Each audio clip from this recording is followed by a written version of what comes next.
En plus, ça marche. J'aurais dû être acteur. Bon. Alors, donc le cours est dédié à l'Ilou Nishmat de la Tinoket Chaya Bat Léa Sarah. Zichron Bracha, Kashem Elev Tanishama parmi les Nashim Tzadkaniyot d'Israël. Et à Mavdil, que le cours soit dédié pour la Refoua Shelema de Sol, Rivka Bat Léa. Faut dire Amen. Chez les Juifs, c'est comme ça. Alors, qu'est-ce qui est marqué sur l'affiche? Le thème? L'homme et le temps? D'accord. Le temps. Alors on va commencer, mais je ne vais pas parler de mariage. Donc, vous savez que le temps, on a parlé une fois déjà de Yudke Vavke, que un des noms d'Akadosh Baruch Hu, c'est le nom qui est écrit partout, ouais, le Yud, le E, le Vav et le E. Et ce nom-là, il contient la racine de ce nom, c'est Ové, et Ové c'est le présent. Et qu'en fait, quand il est décliné avec le Yud devant, alors comme on ne peut pas le prononcer comme le prononcent les témoins de la Java, c'est en fait que c'est pour dire que Ové c'est le verbe être, c'est être, et avec le Yud devant, si on traduit littéralement, ça veut dire il fait être, celui qui fait être. C'est pour ça qu'on l'appelle le Shem Havaya, c'est-à-dire avec Kol Havayot, celui qui fait être tout ce qui est. Maintenant, d'un autre côté, ce nom-là, la concurrence ce soir. Donc, ce nom-là, il contient le mot Ové qui veut dire aussi le présent. C'est pour ça qu'on dit que quand on lit le nom Yudke Vavke, c'est maintenant je crois en Aruch, on doit penser Aya, Ové, veillé. Il était, il est, il sera. Maintenant, il y a deux manières de dire. Soit on dit que, en fait, Hachem, il est, ce qu'on appelle en français omniprésent, c'est-à-dire qu'il est toujours présent, d'accord?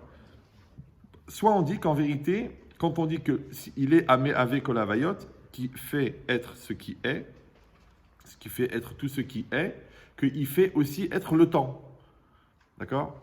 Donc on n'est pas obligé d'imaginer qu'il y a une espèce de grille qu'on appelle le temps, dans lequel Dieu est toujours présent. On peut dire que Dieu, c'est lui le temps.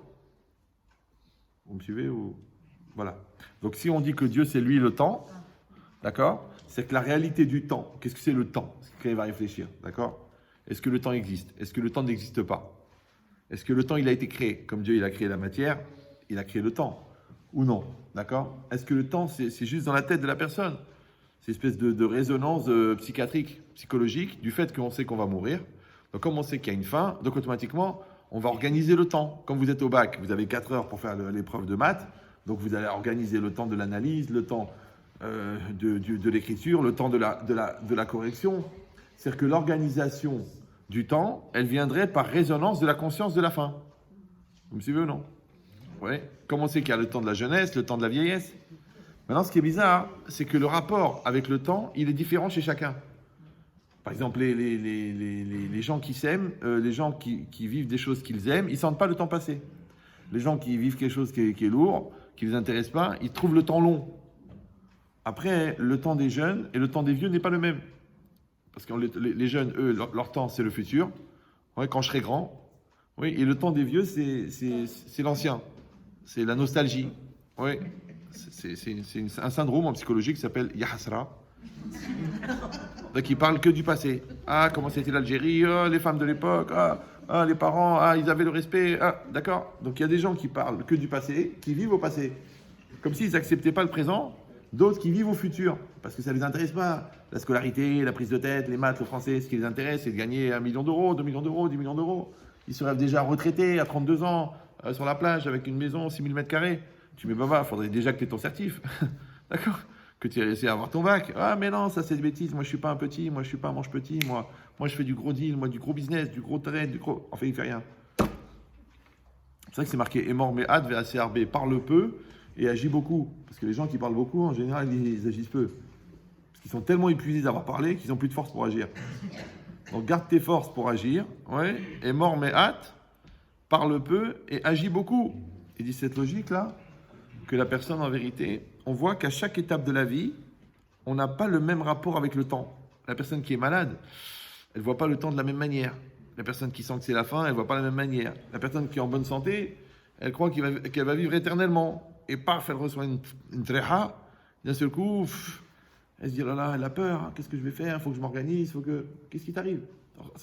Donc ça devient compliqué de savoir, est-ce que le temps de chacun, il est le même? Par exemple, le temps de l'homme et le temps de la femme n'est pas le même. D'abord, la femme est dans l'attente. Sarah est dans l'attente. Donc elle est toujours en train d'attendre. Parce qu'elle est dans l'attente. Ouais. Donc les gens, ils attendent. Tu attends le Mashiach. Tu attends le prince charmant. Tu attends la fin de la grossesse. Tu attends les vacances. Tu attends la fin de la journée. La fin de la semaine. La fin de l'année. On passe notre vie à attendre, en fait.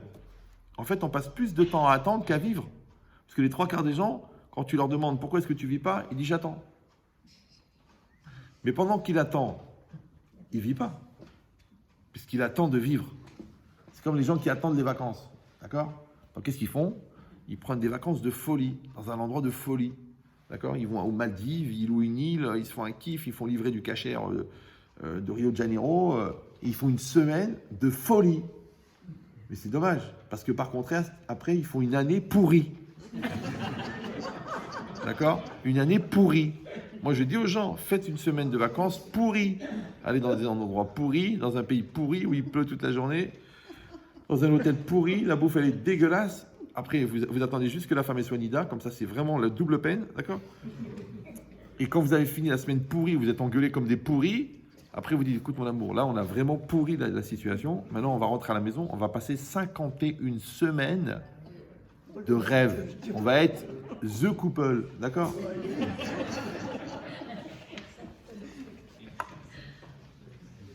Et toute la vie, c'est comme ça. Ouais. Pourquoi? Parce qu'en fin de compte, c'est un rapport qu'on a. La femme, elle est en grossesse. Bon, ça prend 9 mois. Pendant 9 mois, elle s'énerve. C'est trop long, j'en peux plus, c'est difficile. Il est gros, il pèse, j'ai chaud, j'en peux plus. Mais c'est 9 mois. Donc tu vas coucher au bout de 4 mois, tu peux. Mais qu'est-ce que tu vas faire avec? C'est 9 mois, c'est un temps. La tarte, elle met 40 minutes à cuire. Tu dis j'ai faim. Vas-y, bouffe de la pâte. T'as 16 ans de crédit sur la maison. C'est 16 ans. Tu m'en veux pas, j'en ai marre, tous les mois. Il y en a qui ont pris 32. Ouais. Donc ça veut dire quoi? Ça veut dire que le rapport qu'on a avec le temps, le rapport d'impatience, ou le rapport de nervosité, ou le rapport de calme, ou le rapport de conscience, que tu sens que le temps passe, ou tu sens pas que le temps y passe. C'est bizarre. Par exemple, l'homme et la femme n'ont pas du tout le même rapport avec le temps. Par exemple, quand un homme il dit qu'il rentre à 9h, ou à 8h, ouais, pour lui, jusqu'à 9h, il est encore 8h. Je ne sais pas si vous me suivez. C'est-à-dire qu'à 8h59, il n'est pas 9h. Alors que la femme, à partir de 8h10, il est déjà plus 8h. Vous me suivez ou non? Parce que tu as promis, tu dis que tu rentres à 8h. Il est 8h59. Ah, il n'est pas 9h. On n'a pas le même rapport. La femme, elle veut se marier. Le mari, il a tout son temps. Le khatan, le garçon, il a tout son temps. Encore hier, une jeune fille qui va une chétrie. Bon, je ne suis pas très religieuse. Je dis, bon, ok, vous avez un cerveau quand même. Il dit, oui, oui. Il dit, je suis avec un garçon depuis 5 ans, mais on n'arrive pas à se décider, il n'arrive pas à savoir, il n'est pas sûr de ses sentiments. 5 ans 5 ans. Nous, au bout de 5 ans, on avait 4 enfants déjà. 5 ans. Oui, vous comprenez, je ne veux pas le forcer, je ne veux pas le pousser, je ne veux pas le stresser, je veux pas le... Mais, je dis, mais est-ce que d'abord tous les deux, vous faites des bêtises? Elle me dit, oui, c'est normal, on n'est pas religieux. Genre, depuis quand quelqu'un qui mange gratuit demande l'addition? Mais il faut parler clairement, hein. Je dis rien de rien. Rien. Mais tu dis rien. Rien de rien. Il n'y a pas. Mais toi, tu lui donnes, il mange. Toi, tu payes en nature, lui, il paye en parole. Il est tranquille, lui. Même Dalida, elle en est morte. Des paroles. Non. Tu es une batte Israël, tu es un diamant, tu ne donnes rien, même pas un doigt, rien. Enlève ta main. C'est comme ça. Il faut être clair. Pourquoi? Parce que pourquoi veux-tu que lui, il te respecte puisque toi, tu ne te respectes pas? Tu dis, ouais, mais ça fait un peu tarte. Eh ben, c'est ça, c'est toi la tarte. Et maintenant qu'il a mangé les fraises, qu'est-ce que tu crois qu'il va acheter le fond? Et vas-y, ramène ta fraise. Donc, Rabotaï, c'est pas shoot. que tu sens que 1 mois, 2 mois, il n'y a rien de clair, il n'y a rien d'engagement, il n'y a rien de positif, il n'y a rien de constructif, salam alaikum. Faut pas avoir peur.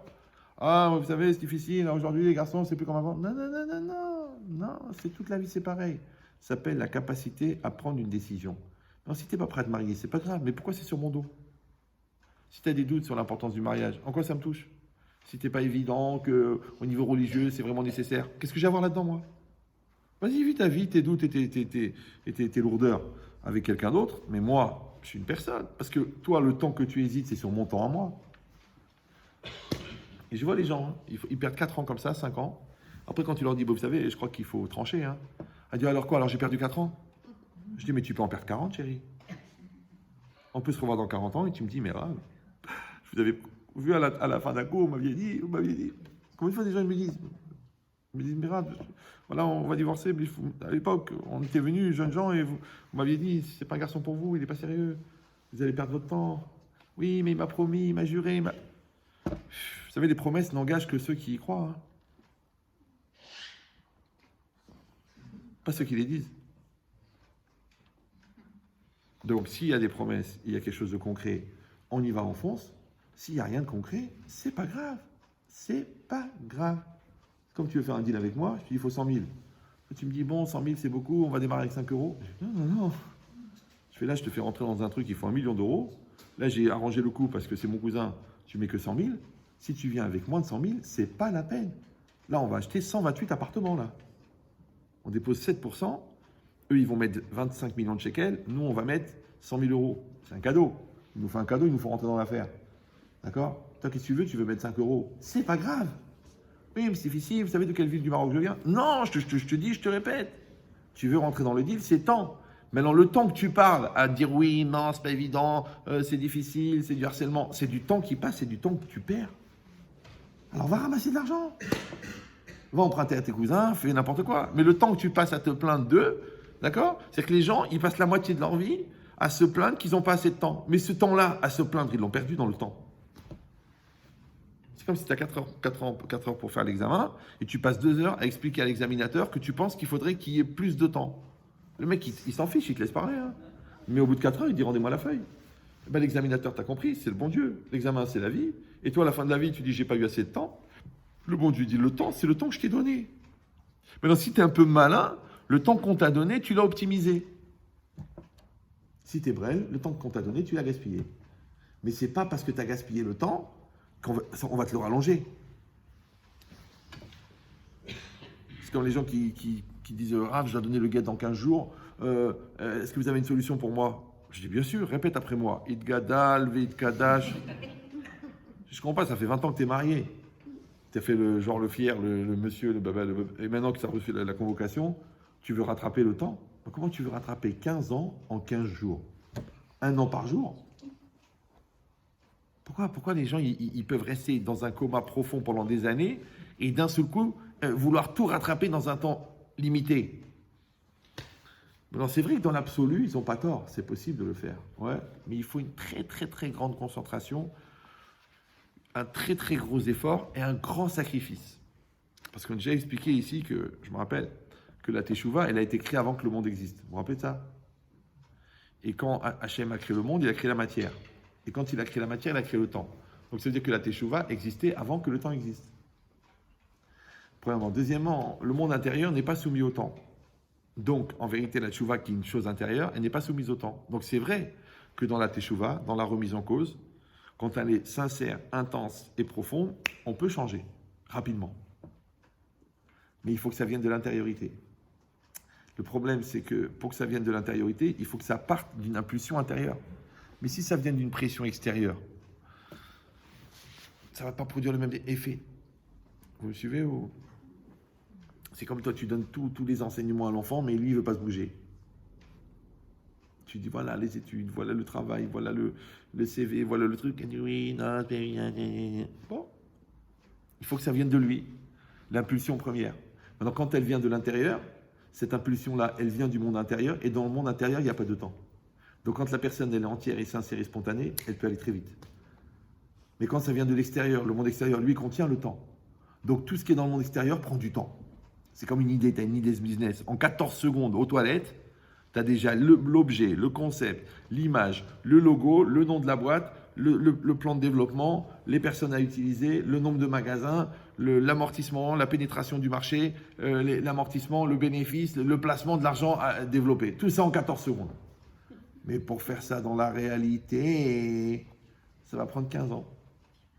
D'accord? Développer l'idée, après faire le financement avec les banques, après installer le premier magasin, après développer la franchise, après développer le marketing, après la pénétration du marché, Internet et tout ça, 15 ans. Pourquoi 14 secondes dans la tête, c'est 15 ans dans la vie? Et tout c'est pareil. Quand on s'est marié, j'ai dit je t'aime, tu m'aimes, je t'aime, veux-tu m'épouser? Elle a dit oui. Mais en vérité, là, ces 10 secondes de déclaration, ils correspondent à 52 ans de vie commune. Bah oui, parce qu'après, toute la force que tu vas avoir de traverser les moments, les bons, les mauvais, le bonheur, les malheurs, les accouchements, le stress, la belle-mère à la maison pendant 19 ans, les problèmes avec les accouchements, les crises d'adolescence, les nerfs, la perte du pavillon, le dépôt de bilan, après la bar mitzvah du petit-fils qui avait un problème mental, tout ça, toute cette force-là, tu l'as eu pendant ces 10 secondes.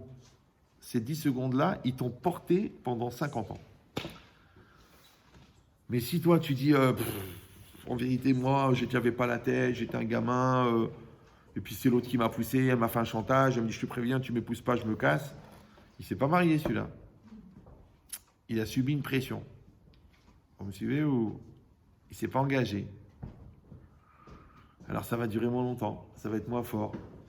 Et pour traverser les obstacles, ça va être plus difficile. Parce qu'il n'y a pas la puissance première de l'engagement. Et cette logique-là, ça veut dire que, en fait, le rapport qu'on entretient avec le temps, c'est le rapport qu'on entretient avec l'essentiel. Le rapport qu'on entretient avec Hachem. C'est pour ça qu'on remarque, encore une fois, que quand on vit quelque chose d'essentiel, on ne sent pas le temps passer. Par exemple, quand tu aimes ton travail, tu sens pas, tu fais 9h du matin, tu mets ton café, tu fais hop, 8h du soir, hop. Parce que tu aimes ce que tu fais. D'accord? Quand on vit une passion, on ne sent pas le temps qui passe. Pourquoi? Parce que la passion, encore une fois, c'est quelque chose d'intérieur. Et l'intérieur, lui, n'est pas limité par le temps. Par contre, le contraire, quand tu fais des choses parce qu'il faut les faire, parce que ça te prend la tête, qu'au fond tu les refuses, tu n'acceptes pas, et c'est pas ça que tu veux, en vérité tu ne sais pas ce que tu veux, là tu trouves le temps long. Donc en fait, l'idée, c'est ça. C'est de réfléchir quel rapport j'entretiens avec le temps. D'abord, numéro 1, on a dit, est-ce que le temps lui-même, il existe? Bon, après, si on dit qu'Hachem, il a créé le temps, est-ce que le temps, il a une valeur en soi, ou le temps, il n'a que la valeur de ce que tu fais pendant ce temps-là? Comme si les heures et les jours et les années, c'était des wagons, et dedans, tu mets des choses dedans. Maintenant, le train, il part. Tu dis, écoute, il va à Marseille. Tu as des choses à transporter? Bien sûr. Tiens, oh, super. S'il arrive à Marseille. Eh bien, les wagons, c'est des heures. Qu'est-ce que ça fait avec cette heure-là? En réalité, j'avais rien à faire. Et celle-là, j'ai réfléchi. Et celle-là, j'ai des doutes. Et celle-là, j'attends que ça vienne. Non. C'est marqué, Avraham Zaken. Avraham était âgé. Baba Yamim. Alors, Baba Yamim, on traduit en français, avancer dans les jours. Mais on a déjà dit qu'il était Zaken, ça ne sert à rien. Alors ils disent les Chachamim, non, Baba Yamim, ça veut dire Ba Im Yamav. Il est venu avec ses jours. C'est que normalement, on devrait être capable de dire, voilà ce que j'ai fait ce jour-là. Voilà ce que j'ai fait ce jour-là. Voilà ce que j'ai fait ce jour-là. Tous les jours. Vous savez, avant de dormir, les Bali Moussar, ils disent, on doit faire Kheshbon Nefesh. C'est à la nuit, avant de dormir, tu dis, j'ai fait cette avéra, cette avéra, cette avéra, cette avéra, pour faire tes chouvas. Parce que tant que tu n'as pas dormi, la avéra ne peut pas être comptabilisée. Vous savez ça ou non? Non?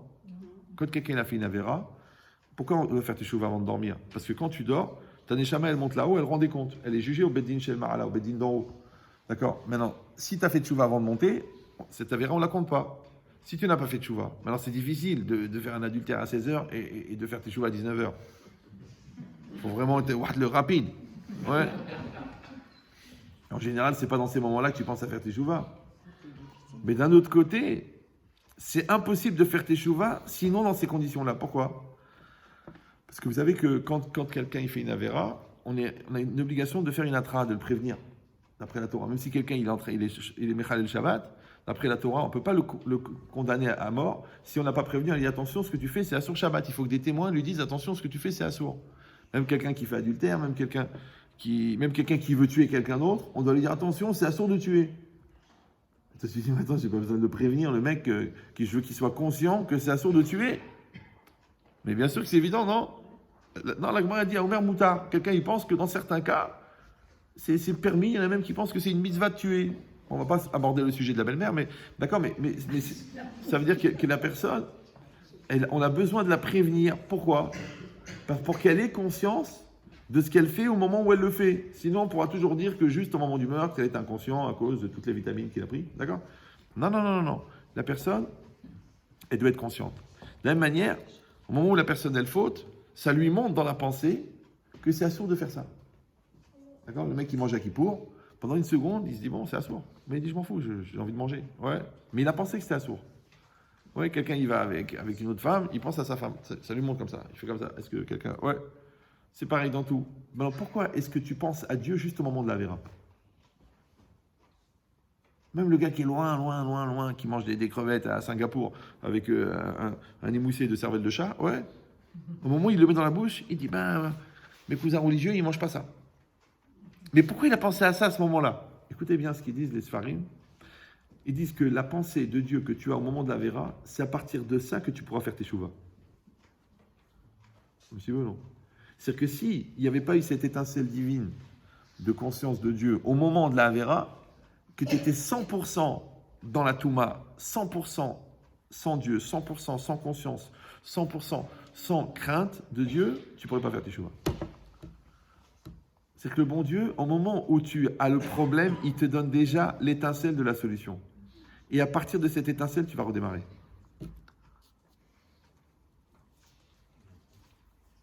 De la même manière, quelqu'un, il a ce qu'on appelle le sens, le rouge du Zman. Il sent que le temps passe. Pourquoi tu sens que le temps passe? Parce que Zman, en hébreu, ça veut dire le temps. Mais Mezouman, en hébreu, ça veut dire, c'est la même racine. Réservé. Quand en Israël, vous prenez un hôtel, vous dites, Yeshli, Azmana.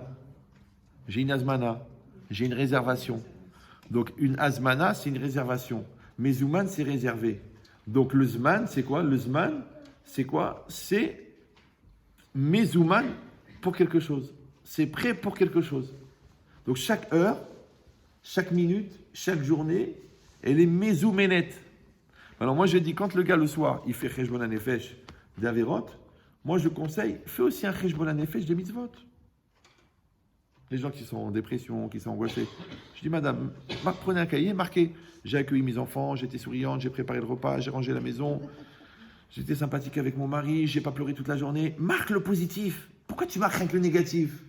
Marque le positif, parce que le positif, il va remplir ton réservoir d'énergie positive. Avec ça, tu pourras tenir la journée de demain. Comme tous les gens qui râlent tout le temps ils râlent. Ben, ça va leur coûter très cher. D'ailleurs, on le dit, râler.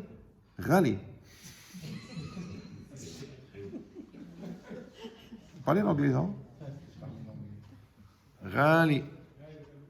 Non, parce que c'est le ministère de l'Intégration qui me demande de dire 50 mots en arabe dans chaque conférence, pour préparer la France de demain. Donc ça veut dire quoi? Restez calme. Donc ça veut dire quoi? Ça veut dire que je dois faire le calcul de qu'est-ce qui valorise ma journée. Donc le bon Dieu il m'a donné 24 heures, qu'est-ce que j'ai fait avec ces 24 heures? Le bon Dieu il m'a donné 2 heures, qu'est-ce que j'ai fait avec ces 2 heures? Voilà, tous les soirs tu es 3 heures avec ton mari, qu'est-ce que tu fais? Qu'est-ce qu'ils font les fous? Ils allument la télé. Bonsoir. Ça va? Ça a été aujourd'hui? Ils écoutent les infos. 120 morts, 240 morts, 340 morts, une menace iranienne. Après, il dit, bon, ça va? J'ai envie de mourir. En plus, ils mangent pendant les infos. Donc, ils font 200 morts. Oh. Une épidémie. Oh. Un enfant s'est noyé. En fait, le manger, il est assaisonné avec l'arme. Des fois, moi, je voyage et tout ça. J'arrive à Marseille ou à Lyon, quoi. Il faut absolument que je vous parle, j'ai des très gros problèmes. Je dis, écoutez, j'ai juste 20 minutes pour manger, après j'ai le cours. Il me dit, ça fait rien, je vous parle pendant que vous mangez. Je dis, mais j'ai pas envie de manger, t'as khalam. Parce que j'ai trompé ma femme. J'ai plus faim, la vérité. Il m'a coupé l'appétit. Ouais. D'ailleurs, on dit en français, j'ai du mal à l'avaler. Ah, qu'est-ce que j'ai bouffé? Ouais. Donc ça veut dire quoi? Ça veut dire que ça s'appelle l'orientation du temps. Ce temps-là, c'est un temps de repos. Ce temps-là, c'est un temps pour notre couple. Ce temps-là, c'est un temps pour les enfants. Ce temps-là, c'est un temps pour le travail. Ce temps-là, c'est un temps pour l'étude. La atmada, ouais, la perpétuité de l'étude, c'est de savoir consacrer. Rafraikin de Dexleva, il disait le matmid, c'est celui qui étudie quand il faut étudier, celui qui dort quand il faut dormir. Quand c'est l'heure de dormir, va dormir. Non, toi tu restes jusqu'à 4h30 à regarder des vidéos débiles sur Internet. Après le lendemain, tu dis lève-toi la tefila.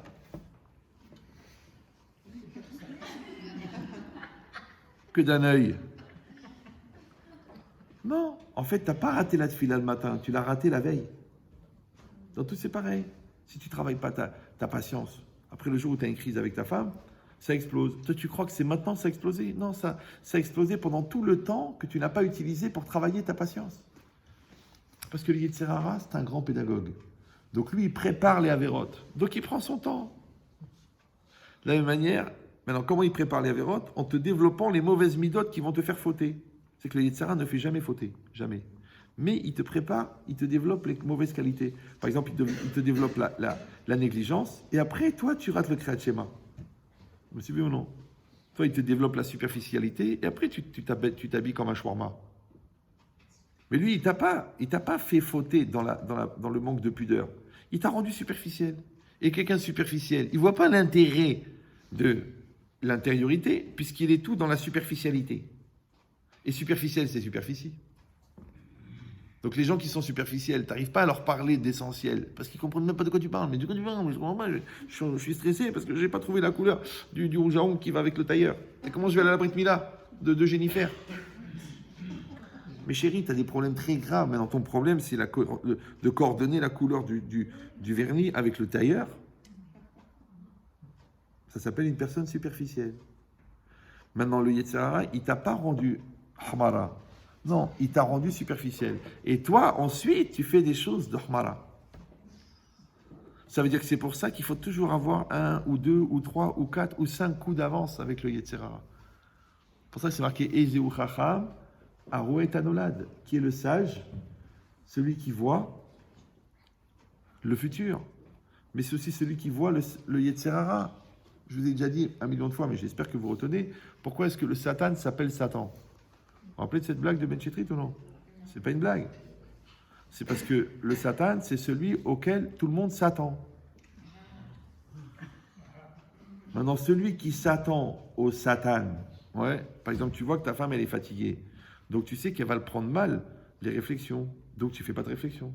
Toi, tu dis non, moi, je dis ce que j'ai à dire, il faut que ça sorte. Parce que tu te confonds parler et rôter, ça n'a rien à voir. Ouais. Après, tu dis, ouais, mais elle a mal pris, elle m'a insulté. Mais tu as vu qu'elle était nerveuse, elle est fatiguée. Elle a perdu son père hier. Elle ne vient pas le saouler avec le Shalom Bayit. Donc toi, tu n'as pas vu le Satan qu'il y avait. Donc toi, tu dois connaître ton Satan à toi et tu dois connaître le Satan de ta femme. À ce moment-là, peut-être vous pouvez commencer à faire du Shalom Bayit. Mais les gens, ils sont tout le temps victimes. Ah ben, j'ai pas réfléchi, mais je me rendais pas compte, j'ai pas vu le mal. Et puis, tu as vu comment elle a réagi, c'est pas normal. Et puis, c'est pour ça que j'ai la haine. Et puis, je veux qu'il crève et qu'il meure. Le Satan, il joue au ping-pong avec vos cerveaux. Si vous n'avez pas une vigilance dynamique et positive de maîtrise du Yetzer Hara, c'est même plus toi là. C'est même pas toi. Mais ça, c'est un effort qui est jour et nuit. 24, 7 sur 7 toute l'année. Parce qu'en 3 secondes, le Yetzer Hara, il fait une catastrophe. C'est ça la différence entre la maturité et l'immaturité. Et si tu vas me dire, bon, on ne peut pas rester concentré comme ça toute la journée. Mais quand tu conduis en voiture, ouais, et que tu as tes 4 enfants à l'arrière, tu fais attention à tout, non? On ne sait jamais, un fou il coupe la route, celui-là il brûle le feu, toi-même tu ne vas pas commencer à chercher dans la boîte à gants en même temps où tu passes un carrefour. Mais t'es bête ou quoi? Eh bien cette vigilance, tu as la même vigilance que tu as pour maîtriser ta voiture, tu as la même vigilance que tu as pour maîtriser ton corps, la même vigilance que tu as pour maîtriser ta bouche, la même vigilance que tu as pour maîtriser ton cerveau. Parce que les idées négatives, les actes négatifs et les paroles négatives, c'est la même chose. Hein. Les gens y croient, bon, j'ai rien dit, mais dans ma tête, j'en pense pas moins. Mais la pensée, elle influe la réalité. Si tu penses que tu vas rater l'examen, tu vas le rater. Même si tu as dit, je vais l'avoir, je vais l'avoir. La méthode Coué, c'est pour les Coué. Non. Tu as la conviction, tu as l'investissement, tu as la shlemout, d'être entier dans ce que tu fais. À ce moment-là, tu deviens un bulldozer, une balle de fusil qui va traverser le pare-brise avec une puissance incroyable. Ouais. Mais si tu es dispersé, ou tu n'es pas convaincu, ou tu manques de confiance en toi, ou tu n'es pas dans ton temps. Tu n'es pas dans ton temps, ça veut dire que tu n'es pas présent. Là, c'est l'examen, là. Vas-y, content. Ouais, mais qu'est-ce que je fais plus tard? Et si je rate l'examen? Tu vis pas ton temps. C'est une grave maladie, ça s'appelle midi à 14h. Il est marié avec celle-là, il dit, ouais, j'aurais pu épouser l'autre. Ouais, il a ses enfants devant lui, il dit, les enfants du voisin, ils ont des meilleurs que Midot, alors que c'est peut-être les siens. D'accord? Donc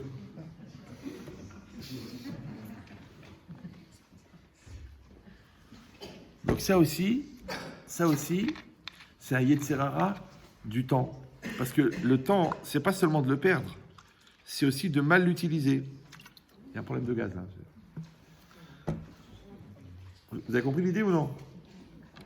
Ça veut dire que le Yetzerara, il fait perdre le temps. Or, la perte de temps, oui, c'est dangereux. Pourquoi?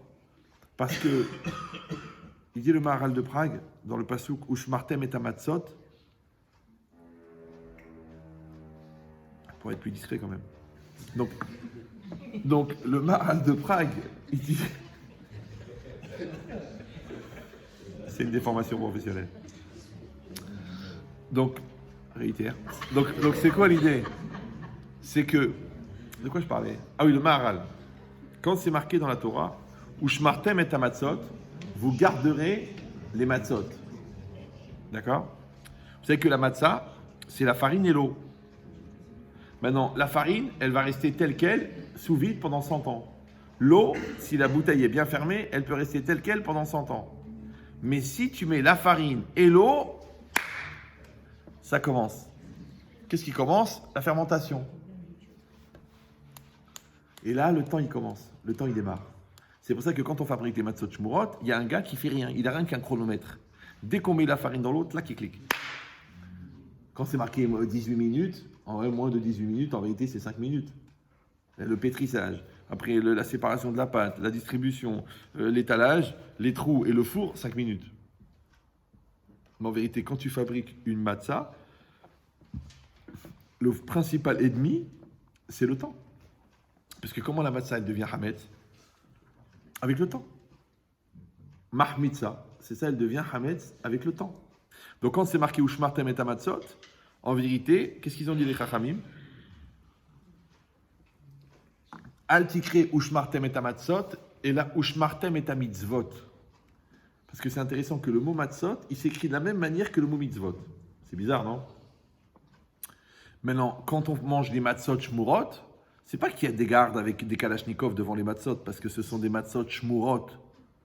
Non, ce sont des matzot qu'on a gardés. De quoi? On les a gardés du chametz.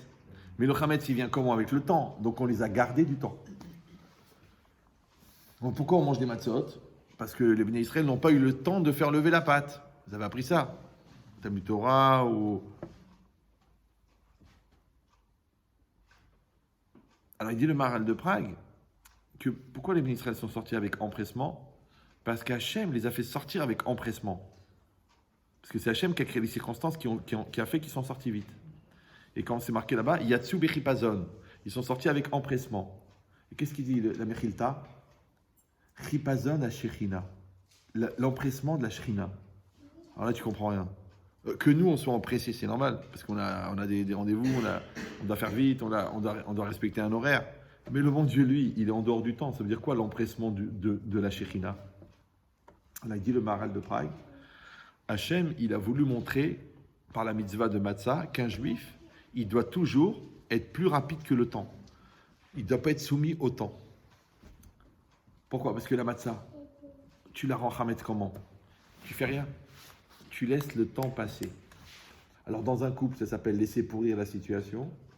Dans le business, ça s'appelle arrêter de renouveler le produit. D'accord? Dans la connaissance, ça s'appelle d'arrêter d'apprendre. Dans l'étude de la Torah, ça s'appelle arrêter d'étudier. Dans la prière, ça s'appelle arrêter de se concentrer. À chaque fois que tu laisses le temps passer sans l'occuper avec une activité positive et dynamique, automatiquement, ça devient Hametz. Quand tu dis, les choses ont mal tourné entre nous. Pourquoi? Parce que tu n'étais pas dans une dynamique positive d'arranger les choses. Ça va? Tu dis quand l'enfant il a mal tourné, c'est normal qu'il a mal tourné parce que personne ne tenait le volant.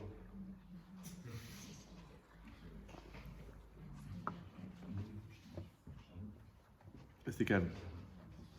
Donc ça veut dire que, il dit là-bas le Maharal de Prague, écoutez cette phrase, elle est d'une violence incroyable et d'une vérité aussi. Il dit Ikar toldot aikuvim ba'i mishi'u izman. Je traduis ou? L'essentiel de la création des obstacles provient du temps qu'on a tardé, qui vient de la perte de temps. Ça veut dire que, en fait, un obstacle ne peut apparaître que dans le temps que tu lui laisses. Quand tu traînes, il y a de la place pour l'obstacle. Quand tu traînes pas, il n'y a pas de place. Vous me suivez ou... C'est comme il y a une expression en français, on dit mettre des bâtons dans les roues. Vous connaissez cette expression? Donc toi, tu imagines la roue de la charrette là, de western là. C'est la grosse roue comme ça, avec six rayons, gros en bois comme ça, et elle arrive. Et toi, tu veux l'arrêter. Alors tu prends un manche de pelle en chêne, solide, et tu le mets dans la roue. Tu mets un bâton dans la roue, et trac, ça bloque la roue, et le mec il s'envole de la charrette. Ça va? Mais non, moi je pose une question idiote. La roue c'est la vie, ça s'appelle Galgal HaChaim. Ouais. Maintenant, c'est quoi les barreaux? Les barreaux, c'est les étapes. Maintenant, quand tu fais quelque chose, regarde bien, il y a impulsion, idée, intellectualisation de la chose, après, trouver les mots pour l'exprimer, expression, réalisation. Vous avez suivi ou non? Voilà. Ça, c'est les étapes. Maintenant, si entre l'impulsion et l'idée, ou entre l'impulsion et l'expression, ou entre l'expression et la réalisation, tu laisses trop de temps, il y a de la place pour les obstacles. Tu as une opportunité. Tu l'analyses, c'est une bonne idée. Il faut 10 000. Tu peux bloquer l'affaire. Vas-y. Ah, qui a dit? On ne sait jamais. Peut-être c'est un coup monté, une escroquerie, un traloued. C'est pas normal. Pourquoi c'est pas dans les annonces? Pourquoi les gens ils sont pas au courant? Mais après, c'est les vraies affaires, c'est comme ça. Les vraies affaires, c'est un mec qui vient te voir et tu dis écoute, je divorce, j'ai besoin de donner la moitié à ma femme en liquide, la maison elle coûte 1 million d'euros, j'ai besoin de 500 000, tu la veux? C'est ça les vraies affaires. Le mec il dit écoute, je dépose le bilan à la fin de l'année, il me reste du stock, je te fais la marchandise à 10%. Vous savez qu'il y a des gens qui se baladent avec des valises de liquide, ils rentrent dans les sociétés qui sont proches du dépôt de bilan, ils rachètent le stock à 10% de la valeur, en cash. Je ne sais pas si vous me suivez. Toi, tu dis, mais attends, mais comment vous arrivez à vendre à ce prix-là? Je dis, je t'ai pas dit à quel prix je l'ai acheté, papa. Ça s'appelle des opportunistes. D'accord? Maintenant, toi aussi, tu aurais pu avoir l'affaire, mais le problème, c'est que c'est Allah. Toi aussi, tu aurais pu faire l'affaire. Tu dis, ouais, mais ça n'a pas de sens, un appartement dans le Marais à 80 000 euros, ça veut rien dire. Ça veut rien dire. Ben, le mec, il en a 84, il fait sa alia, il dit, écoute, j'ai tout vendu, il me reste celui-là. Bon, il est un peu mal placé, il est un peu truc, il y a des travaux à faire. Tu le veux pour 80 000? 80 000, un appartement, 100 mètres carrés dans le Marais, tu l'as pas acheté? Ouais, mais ça sentait la carambouille. Mais évidemment que ça sentait la carambouille. Parce que Baba, s'il était au vrai prix dans une agence, jamais tu l'aurais trouvé à ce prix-là. Donc, il faut être atteint d'une maladie qui, a priori, est très répandue chez les Juifs, qui s'appelle la khfifout. Il faut être fif, trac, réactif, tac. Mais toi, non. Toi, t'es la gelée de poulet. Tu dis à la gelée de poulet, vas-y, cours. Elle court pas. Rien que quand tu tapes la table, elle bouge un peu comme ça. C'est une gelée de poulet. C'est que t'as un niveau de réactivité qui est proche de la vitesse de déplacement des Alpes. Et c'est très rare. Le mec qui t'a dit j'ai croisé les Alpes, il n'est pas né celui-là. Mais pourquoi tu es lourd? Pourquoi tu n'as pas réagi? Regarde la fille, elle t'a fait des signes. Elle a fait... Moi, ils viennent chez moi. Ah, mais c'est vous en pensez. Elle est gentille, elle est sympathique, elle est religieuse, elle est pure, elle est belle, elle est positive, elle est ingénieure informatique, elle m'adore, elle veut que moi, elle pense qu'à moi, et j'hésite.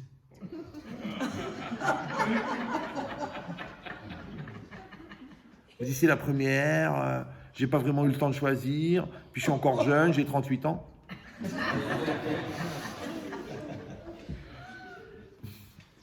Le bon Dieu, il t'envoie un diamant.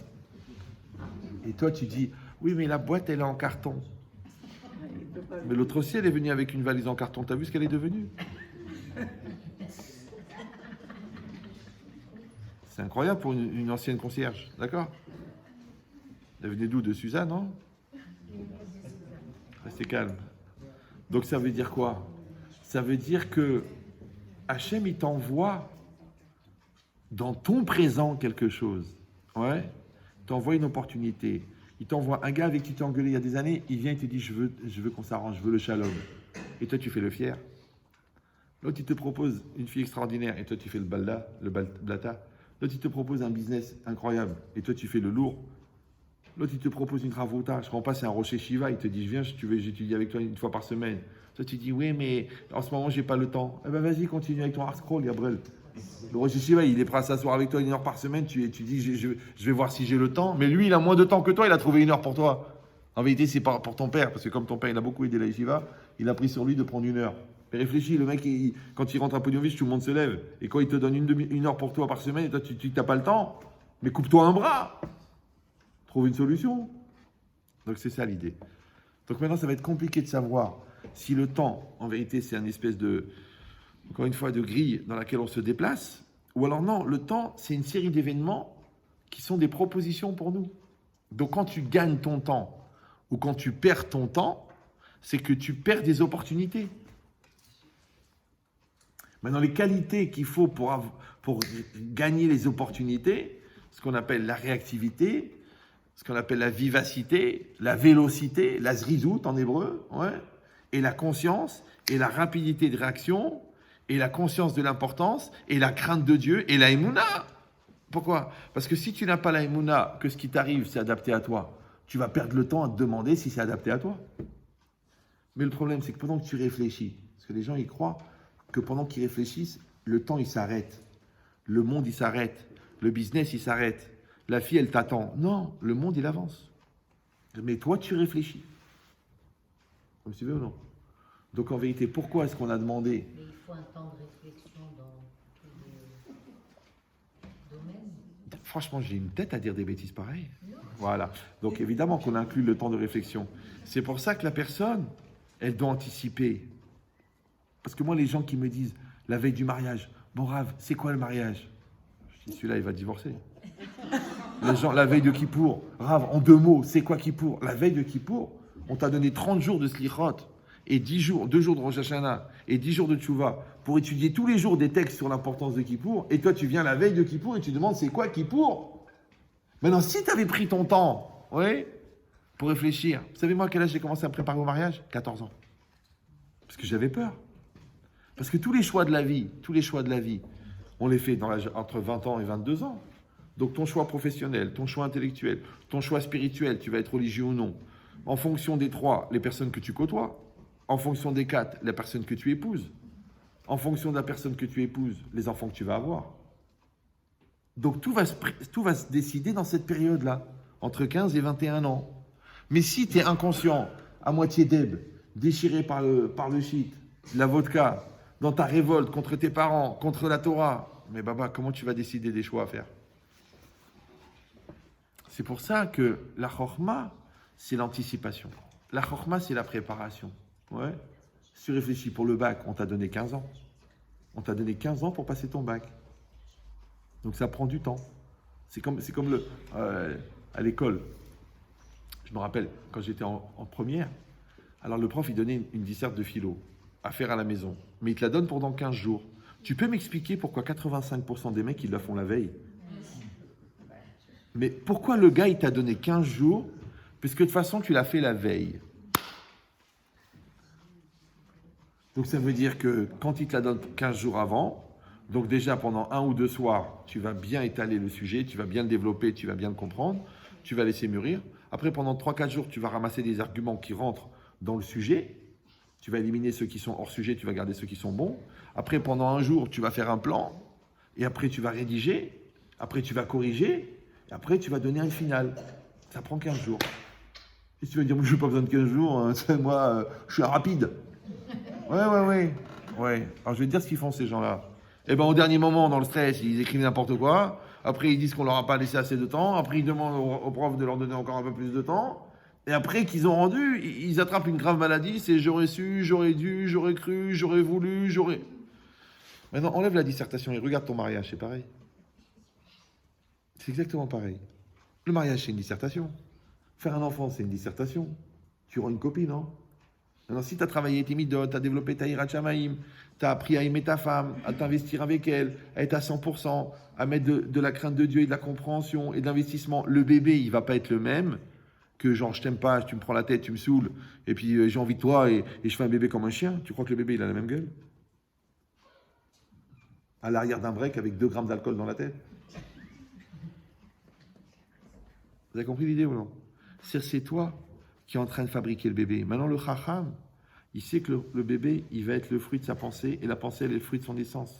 Et ton essence, tu passes ta vie à la créer. Donc le temps que tu vas prendre pour créer le bébé, tu as compris maintenant, c'est pas juste le rapport sexuel. C'est tout ce que tu as anticipé de ta personne, de ta valeur, de ton couple, de ta solidarité, de ton amour, de ta tendresse, de ton investissement, de ton ambition spirituelle, de la place que tu donnes à la Torah, de la place que tu donnes à Dieu. Tout ça, c'est dans ta semence. Mais s'il n'y a rien, ouais, 94 feuilletons de Netflix, d'accord, le championnat de France de football, la démarche chaloupée de la secrétaire, c'est ça que tu as dans la tête. Et tu fais un bébé maintenant. Mais à quoi il va ressembler ton bébé? À quoi il va ressembler?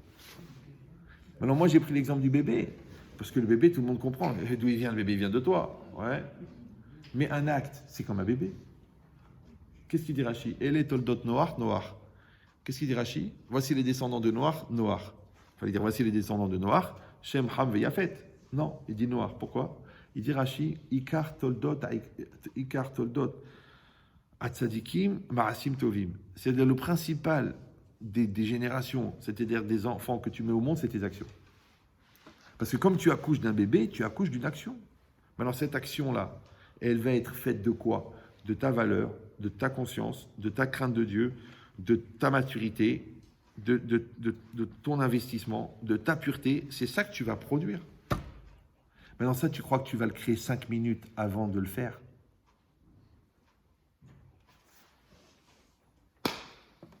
Est-ce que vous me suivez? Moi, par exemple, je vous parle. Vous m'entendez parler? Oui. Tout ce que je vous dis, j'ai réfléchi dessus minimum 10 ans. Jamais je vais vous dire un truc, je l'ai lu cet après-midi, je vous le dis le soir. Je ne peux pas. Parce que si je ne l'ai pas intégré, si je ne l'ai pas pénétré, si je ne l'ai pas traduit, si je ne l'ai pas digéré, je ne peux pas le transmettre. Qu'est-ce que je vais vous transmettre? Un copier-coller? Maintenant, si je ne l'ai pas digéré, je ne l'ai pas compris. Si je ne l'ai pas compris, comment vous allez le comprendre, vous? Ah, vous dites, ouais, mais nous, on est plus intelligents que vous. C'est possible. C'est très possible, c'est même probable. Ouais. Mais le problème, c'est qu'on ne transmet pas ce qu'on a, on transmet ce qu'on est.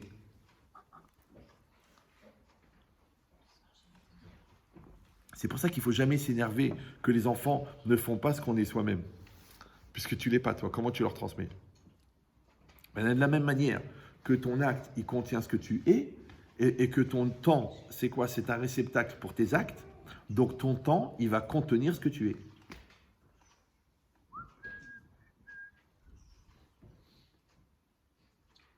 Donc les gens qui ne gaspillent pas leur temps, c'est parce qu'ils ont compris la valeur du temps. Ils savent ce qu'on peut faire, ouais, en 10 minutes. Ils savent ce qu'on peut faire en 1 heure. Ils savent ce qu'on peut faire en 3 jours. Ils savent ce qu'on peut faire en 3 ans. Mais les gens qui n'ont pas le rapport avec le temps. Pourquoi? Parce que le Yetzer Hara, il fait ça. Il te détache du temps. Donc tu gueules, tu fais la tête. Genre pendant 15 ans, tu sais pas que tu existes. Après, pendant 3 ans, tu es pris dans ton Yetzer Hara de gamin. Après, pendant 5 ans, tu fais la tête parce que l'autre, elle veut t'obliger à changer. Après, pendant 8 ans, tu refuses ton rôle de père parce que ça te stresse d'avoir à décider pour lui.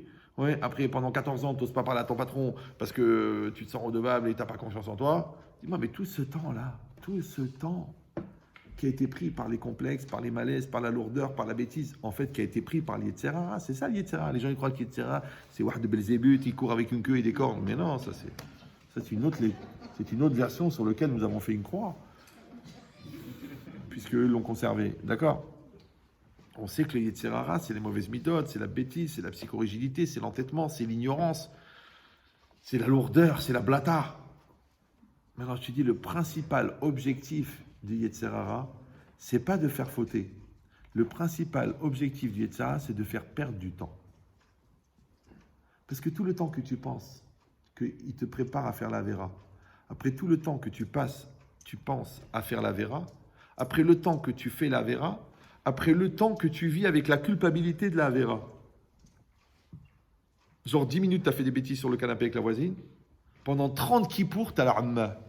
Quand ton fils il tombe du vélo, tu sais pourquoi. Quand la parnassa elle rentre pas, tu sais que de quelle Avera ça vient. Parce que Zout me vili Darniout, la débauche amène la pauvreté. Et tu ne comprends pas, j'ouvre un magasin, ça plante, j'achète des canapés, personne n'en veut. Tu ne peux pas faire un trou dans la coque du bateau et t'étonner comment ça se fait que le bateau il coule.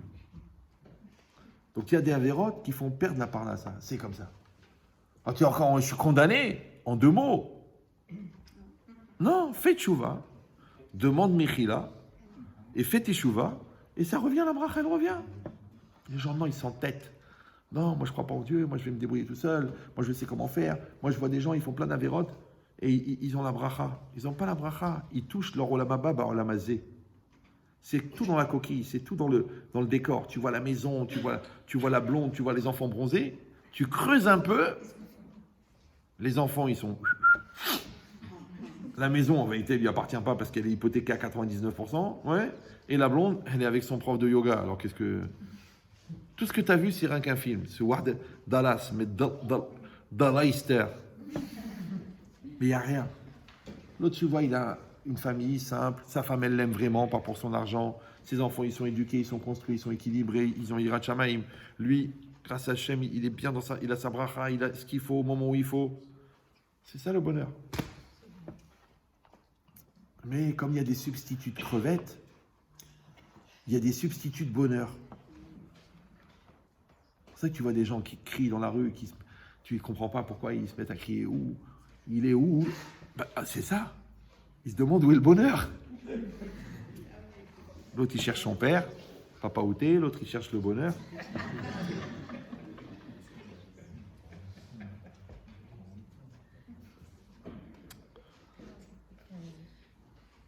Je vous ai dit que le bonheur n'existe pas, vous vous rappelez ou non? Vous vous rappelez pas? Je ne l'ai pas dit. Le bonheur n'existe pas. Maintenant, si ça peut vous rassurer, le malheur non plus. Parce que c'est quoi le bonheur? Le bonheur, c'est un rapport de maturité que tu entretiens avec une réalité, qu'elle soit bonne ou mauvaise. Donc une maturité, une réalité que tu assumes, si elle est moche, elle devient un bonheur. Une réalité que tu n'assumes pas, même si elle est belle, elle devient un malheur. La preuve, c'est que les gens qui divorcent, les 3/4, qu'est-ce que tu dis? Mais ils ont tout pour être heureux. Donc ça veut dire qu'en fait, il faut assumer le bonheur. Si tu as une femme intelligente, il faut assumer. Si tu as un mari intelligent, il faut assumer. Si tu as des enfants qui sont khfif, il faut assumer. Si y a la bracha dans le magasin, Il faut y aller, il faut aller au taf, il faut aller voir les fournisseurs, il faut suivre, il faut entretenir les vendeurs. Toi, tu dis, ah non, attends, c'est bon, moi, ça me saoule, ça me prend la tête, qui a dit, c'est pas mon rôle. Toi, avec immaturité, il n'y a plus de bracha. T'as compris ou non? C'est-à-dire que le bonheur, c'est le résultat de la maturité. Le malheur, c'est le résultat de l'immaturité. Donc, toujours, tu dois te poser la question, est-ce que j'assume ou j'assume pas? De là, cette phrase de Ben Chetrit très connue. Si vous avez connu Ben Chetrit ou non? Non? Vous avez dû profiter à l'époque parce qu'il a dit des trucs intelligents. Il a dit, tous les choix qu'on assume sont bons. C'est la même chose que ce que j'ai dit avant. Ouais. Donc les gens, ils ne comprennent pas pourquoi il n'y a pas la bracha, pourquoi il n'y a pas l'aide de Dieu. Mais t'assumes pas. Assume. T'as pris un gros deal, là, énorme. Faut assumer. Après tu dis, attends, c'est trop difficile, ça me stresse, j'ai envie de faire caca. Alors, retourne à la caisse d'épargne, maman. Si tu dis, j'assume, voilà, ils sont là, les 800 000 euros. Allez, monsieur, votre code-part, elle est là. Prenez votre chèque. 800 000. Ah, c'est bien. Comment t'as fait? Bah, j'ai assumé. On m'a dit, tu mets 20 000 et tu vas et tu prends le taf et tu prends le truc et tu vas en Chine et tu reviens et tu gères et tu prends ton téléphone et tu appelles les centrales d'achat et tu as pris 800 000. Que la cavade.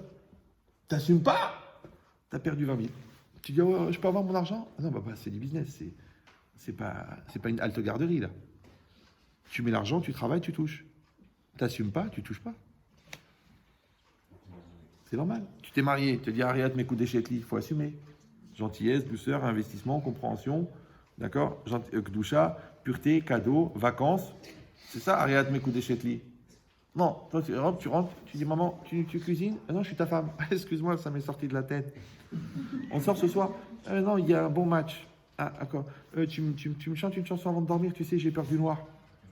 T'es sûr que t'as dit, Ariat, mes coups d'échetli, toi?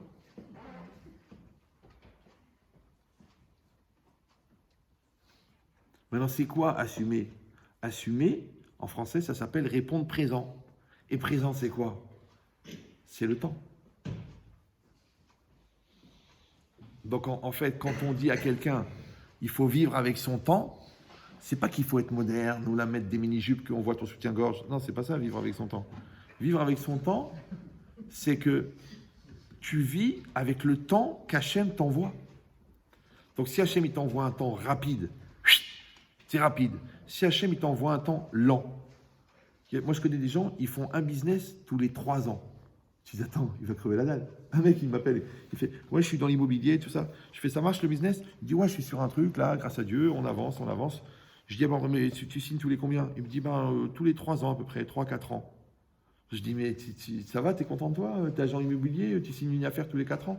Il me dit, non, Rabbi Chetrit, c'est nous, on vend des complexes immobiliers pour l'État, c'est 600 millions d'euros. Une affaire. C'est des dossiers, c'est des ministères, c'est des agrégations, c'est des agréments. Mais quand le mec il signe à 600 millions d'euros, il ne touche pas à 20 000 euros. Vous me suivez ou non? Donc c'est vrai qu'il signe tous les 3 ans. Et l'autre, le contraire. Il est devant son écran, là, il fait des allers-retours, tac, tac, tac, tac, tac, toutes les 5 minutes. Il vend des actions, il vend des trucs. Donc lui, le temps d'une action, c'est combien? 20 secondes. 20 secondes. Il suit, il voit, tac, hop, il met 10 000. Ça descend, ça remonte, il vend, tac. Il a pris 3 500 euros. Putain, c'est pas possible. 5 minutes, tu as pris 3 500? Oui, bien sûr. Et il connaît son métier. Toi, tu vois une courbe, tu vois rien. Je sais pas, on dirait un électroencéphalogramme. Lui, il te dit non, là, il y a un très gros potentiel. C'est un métier. Donc, regarde ce que lui, il fait un business toutes les 5 minutes. Lui, il fait un business tous les 3 ans. Donc, c'est son temps à lui. Celui-là, il a un temps de 3 ans. Celui-là, il a un temps de 5 minutes. Maintenant, vivre avec son temps. Donc, celui-là, il va avoir un temps adapté à vivre les choses en 5 minutes. Celui-là, il va avoir un temps à vivre en 3 ans. Et c'est pas grave. Par exemple, il y a un business qui s'appelle le mariage, c'est 15 ans. C'est comme ça, minimum 15 ans. Tu démarres, 15 ans. 3 ans pour la confiance, 3 ans pour la communication, 3 ans pour la bonté, 2 ans pour la reconnaissance, 1 an pour la solidarité. 15 ans. Les mecs, au bout de 15 jours, ils disent non, je crois qu'on n'est pas fait l'un pour l'autre. Je dis, mais t'es même pas en rodage. T'es même pas en réglage machine. Ça prend du temps. Ouais, mais les gens, ils sont pressés. Ah ouais, moi, je veux que ça marche tout de suite. Moi, il m'appelle, il me dit, Rabbi Chetrit, ma femme, ça marche pas. Qu'est-ce que je fais? Voilà, j'ai attendu, j'ai 32 ans, ça marche pas. J'ai le droit de divorcer? Je dis, écoute-moi bien, mon frère. La femme, c'est pas une imprimante. Genre, tu plug and play. Genre, tu la branches, votre matériel est reconnu par Windows, votre matériel est correctement installé et prêt à l'emploi. Non, c'est pas une femme. C'est une femme, c'est pas une imprimante. Ça prend du temps. Bon, il faut installer le logiciel, il faut mettre en place la communication pour atteindre la communion. Ça prend le temps. Maintenant, pourquoi ça prend du temps? Tu aurais préféré que ça marche tout de suite. Alors, je vais te dire pourquoi. Parce que le temps que tu prends, c'est ça qui crée le couple. Vous me suivez ou non? Les gens, ils veulent la photo de famille, ils veulent la scène genre d'amour dans Love Story. Mais non, ça, c'est pas intéressant, ça. C'est comme quelqu'un qui monte l'Everest. La valeur de monter l'Everest, c'est pas la dernière image quand tu arrives en haut et tu vois le paysage, tu fais waouh! Mais non, c'est les 1 mois et demi que tu as pris pour monter, plus les 2 mois de préparation, plus les 3 mois de préparation physique. Donc c'est ça, monter l'Everest. Donc tu as compris en vérité que le temps de construction, il est plus important que le résultat obtenu.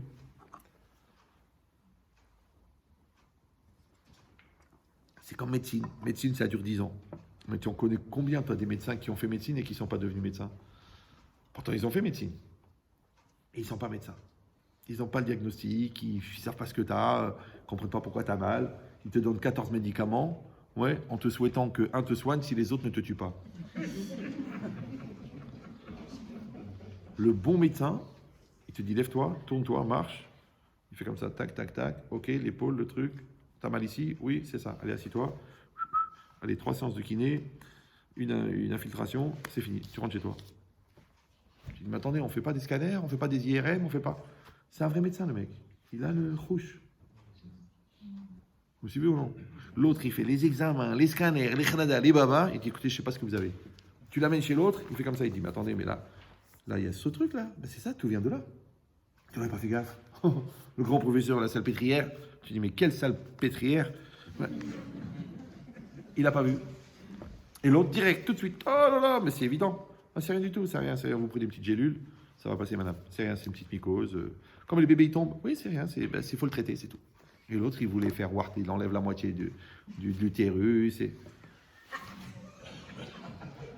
Non, j'ai vu ça, moi j'ai vu. Des erreurs de diagnostic, mais alors, mais Notre-Dame de la lourdeur. Un monument. Et après, tu vas voir un vrai spécialiste, un tueur, le mec, il te dit, mais regardez, mais enfin, monsieur Benchetrit, mais même vous le voyez. Vous voyez ce petit truc-là? Ça, c'est une mycose de rien. Ça, c'est faut le traiter, c'est tout. C'est ça qui dérègle tout. T'as pas envie de les tuer, les autres? Mais alors, pourquoi celui-là, il voit ça, l'autre, il voit pas? Ils ont les deux les mêmes papiers devant eux. Ouais, ils ont le même corps devant eux. Pourquoi ils voient et l'autre, il voit pas? Alors, eux, ils appellent ça l'expérience. Deux autres, ils appellent ça l'instinct médical. Et nous, on appelle ça le désir profond de vouloir soulager la douleur. Or, ce désir profond, il est motivé par la volonté. La volonté, elle vient de l'âme. Et l'âme, elle voit le futur au présent. Elle voit l'intériorité des choses. Elle voit la dimension invisible. Donc, quand quelqu'un est professionnel et il se sacrifie pour son projet de soulager la douleur, donc la Neshama lui envoie le diagnostic. Comme une maman, elle a le souci pour l'enfant, elle comprend tout de suite qu'il n'est pas bien. Pourtant, il est à New York et la mère, elle est à Paris. Elle dit, il faut le téléphoner là. Appelle David, ça va pas. Appelle-le. Mais non, ça va pas ta tête, mais il y a 8 heures de décalage. Appelle-le, je te dis. Ça fait 10 fois que je pense à lui. Appelle-le. Tu l'appelles, c'est une fille qui répond. Who are you? I am the girlfriend. What's your name? Zroba.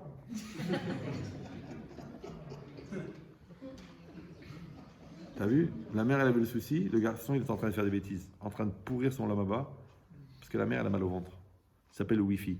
Ils sont sur le même réseau. Les gens qui s'aiment, ils sont sur le même réseau.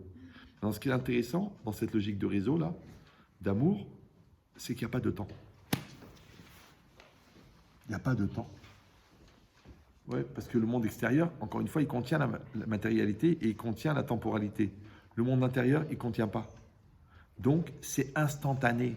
C'est en temps réel. C'est tout de suite.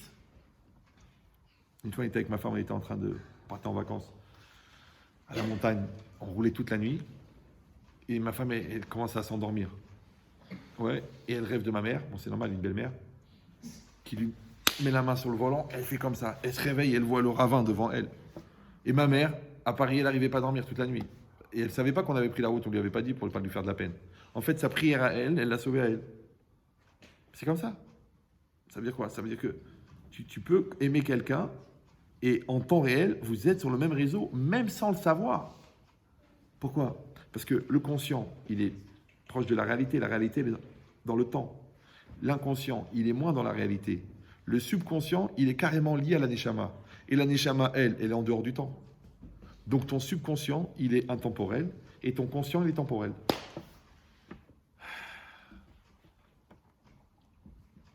C'est pour ça qu'on doit faire les mitzvot avec notre conscient, notre inconscient et notre subconscient.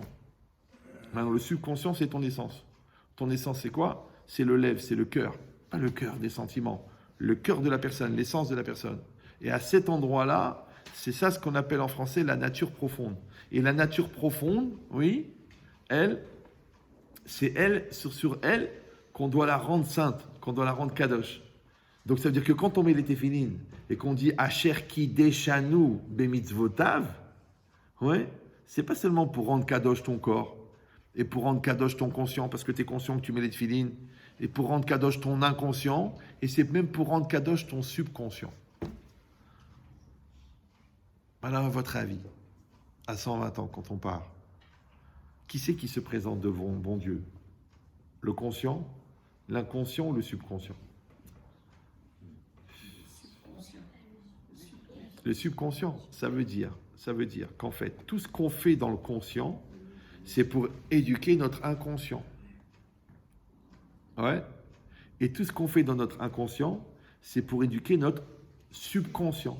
Par exemple, t'es marié, d'accord? Donc quand tu es gentil avec ta femme, tu es gentil avec ton mari, tu fais des efforts, tu fais des trucs. Après, chas v'shalom lo alenu, simsilenu, il y a une épreuve. Ouais. Et tu es à Shanghai et tes copains goy te disent bon viens on va dans une boîte de strip. Et toi comme un fou t'as pas compris, tu parles pas l'anglais, il y a trop de bruit, tu es rentré là-bas. Et tu as vu ça? Dès que devant la porte, tu as dit excusez-moi je rentre à l'hôtel. Parce que tu es marié. Donc tu es marié conscient et tu es marié inconscient. Vous me suivez ou non? Mais même subconscient. Imagine ta boîtier bourré et la folle elle vient, elle s'approche. Quand tu es marié dans ton subconscient, tu dis mais ça va pas, mais qu'est-ce que vous faites? Tu dis mais attends mais il y a l'alcool, j'ai pas réfléchi, j'étais pas là. Je peux pas, je suis marié dans mon subconscient. Je suis honnête dans mon subconscient. Le mec, tellement que, écoute-moi bien, tellement que dans ton subconscient t'es honnête qu'on te propose même pas la malhonnêteté. Par contre, si on te propose, attention, si on te propose l'embrouille, même si dans ta conscience tu dis mais je suis quelqu'un d'honnête, mais au fond, dans ton inconscient, tu dirais écoute, à partir de 100 000 euros, c'est une mitzvah de voler.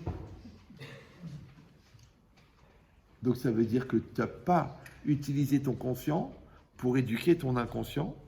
Tu n'as pas éduqué ton inconscient pour éduquer ton subconscient, c'est-à-dire ta nature profonde.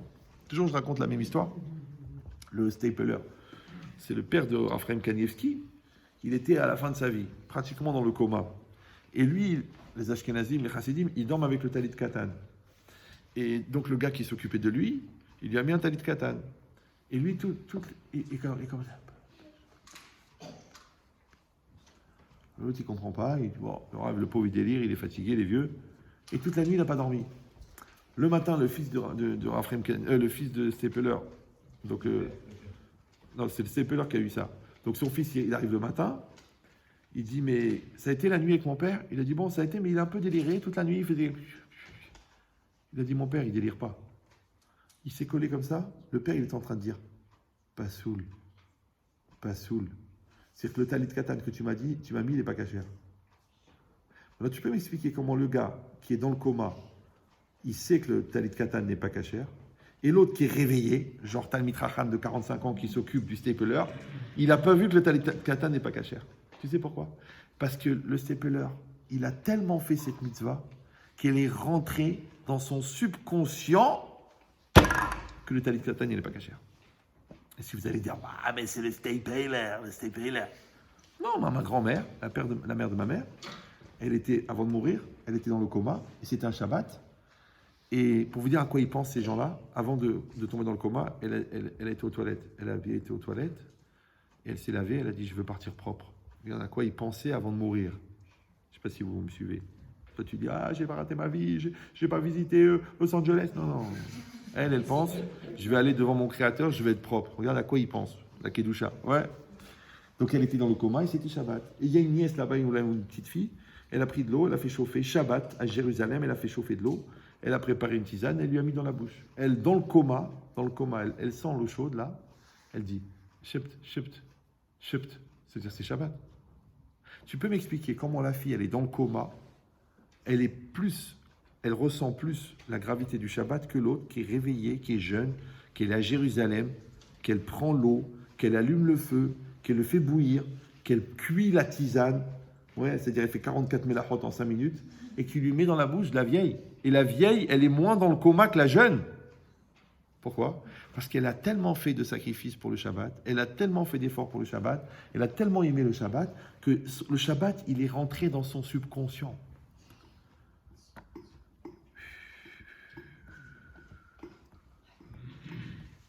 Alors, venez, on réfléchit. Là, il y a la matière. Donc, il y a le temps.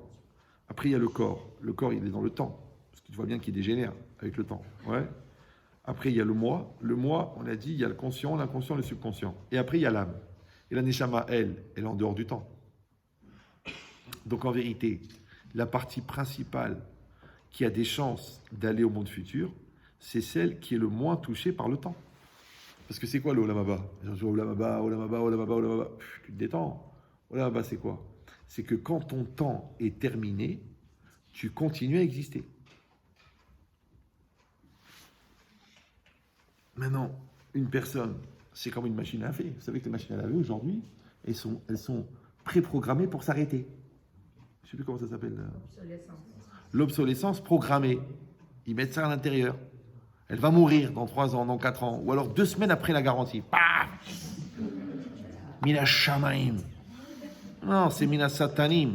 Les ingénieurs là-bas de Brandt, ils ont mis dans l'ordinateur que 2 semaines après la garantie, elle s'arrête. Après, tu montes, tu descends, la carte elle est morte, ça compte 000 euros, vaut mieux la changer, hop, tu es obligé d'acheter une autre. Ouais. Mais non, de la même manière, une personne, elle a une obsolescence programmée, puisque vous savez que la date de la mort, elle est fixée le jour de la conception. C'est au moment où les parents ils vont ensemble pour faire le bébé, on fixe la date de naissance, la date de la mort. Donc ça veut dire qu'en vérité, pratiquement tout le monde meurt le jour de sa mort.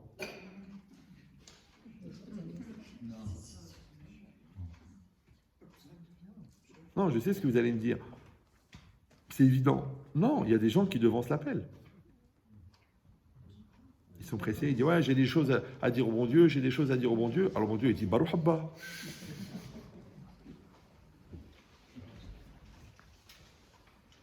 La logique, c'est que le temps, il est préprogrammé à l'intérieur de la personne.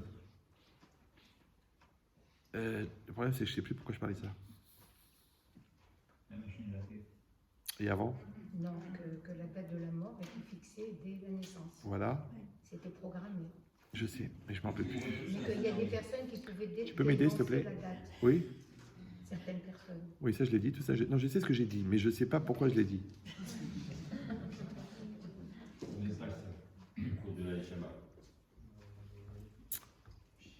Ouais.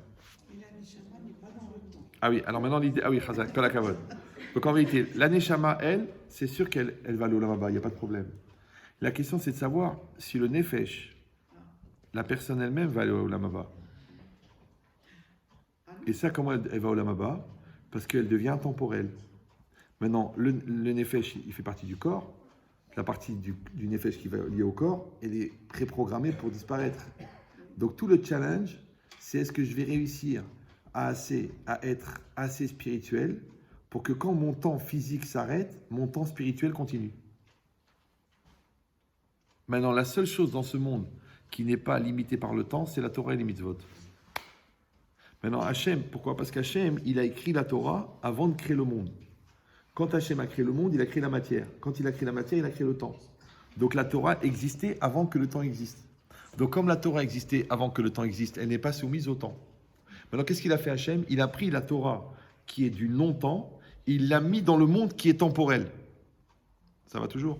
Maintenant, quand moi, je vais faire la mitzvah de toutes mes forces, par amour, selon la halakha, sans aucun intérêt, et pour faire grandir le nom de Dieu, en fait, je vais m'assimiler à quelque chose qui est intemporel. Maintenant, réfléchis. La mitzvah, elle est là. Voilà, les tefilines, ils sont là. Ta neshama, elle est là. Maintenant, la neshama, elle reçoit une énergie de Dieu qui s'appelle le ratson. Cette énergie, elle passe dans la mitzvah, parce que toi, tu veux faire la mitzvah.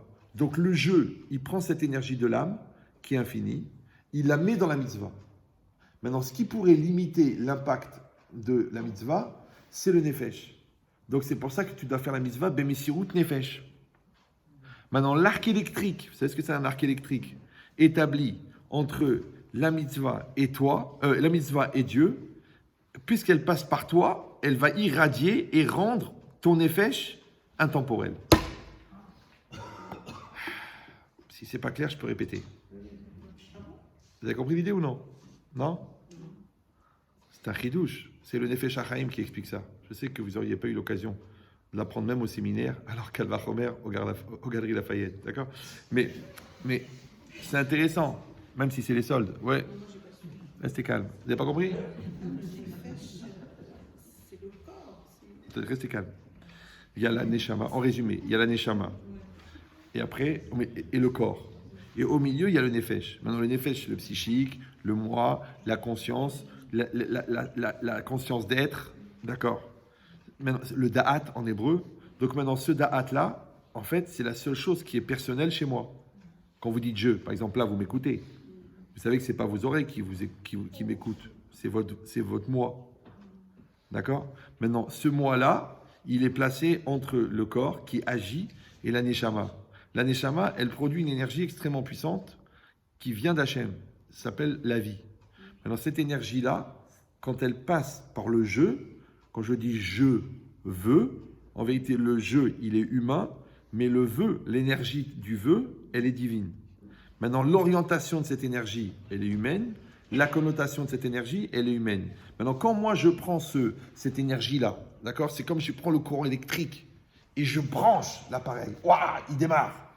Je branche la voiture, elle se charge. Je branche le portable, il s'allume. Et bien, moi, je prends l'énergie de l'âme et je le mets dans les téphilines. Mais c'est du cuir. C'est des parchemins.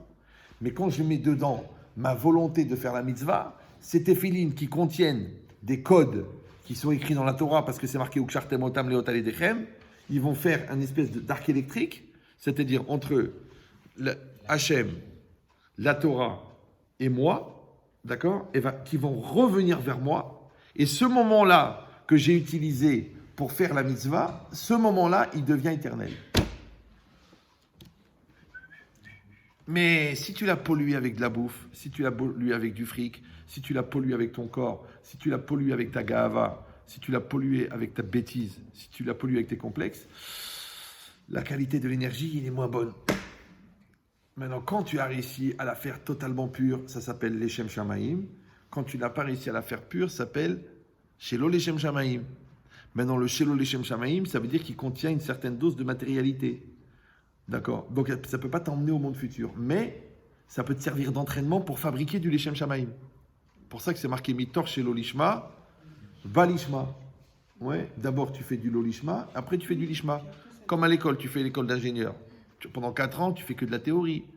Si tu as 0, c'est pas grave. Mais quand tu es ingénieur, tu fais un pont et tu te plantes, il tombe le pont. Et là, c'est 700 millions d'euros. Donc tu as eu 0, c'est pas grave, c'est de la théorie. Et ben, c'est exactement pareil. Tout le Lolishma, c'est pour s'entraîner au Lishma. Comme dit le Nefesh HaChaim, si quelqu'un il étudie de toutes ses forces pendant 3 heures, il va bien avoir 1 seconde où il étudie pas pour frimer, pour la culture, pour l'ambiance, pour le shem de Rav, il y a bien 1 seconde qui va être les shem shamaim quand même. Ouais. Maintenant, ce qui est intéressant, tu dis oui, mais c'est que 1 seconde sur 3 heures. Mais tu n'as pas compris. Dans l'essentiel, le temps n'existe plus. Donc 1 seconde, c'est comme 1000 ans. Mais dans le monde réel, dans le monde relatif, dans le monde analogique, eh ben 1 seconde, c'est 1 seconde. 1 heure, c'est 1 heure. T'as compris l'idée? Donc en vérité, c'est quoi l'idée?